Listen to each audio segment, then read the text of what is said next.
Helicopter চালানোর নির্দেশ দেওয়া হয়েছে। জাইনকে নিয়ে যাওয়া যাবে না।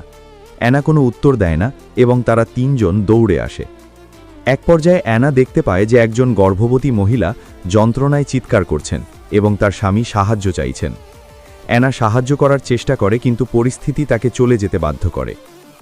কিছুক্ষণ পর তারা যখন ছাদের কাছে এসে পৌঁছায়, অ্যানা কেঁদে ফেলে। সে বলে, আমি জাইনকে একা ছেড়ে যেতে পারবো না।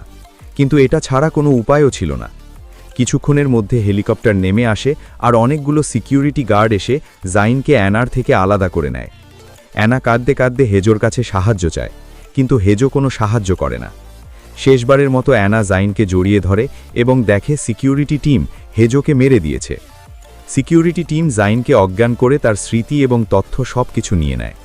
এরপর জাইনের তথ্য আর অ্যানা এবং কিছু বিজ্ঞানীদের পৃথিবী ধ্বংস হওয়ার আগেই মহাকাশে পাঠিয়ে দেওয়া হয়। দৃশ্য পাল্টায়। অ্যানাকে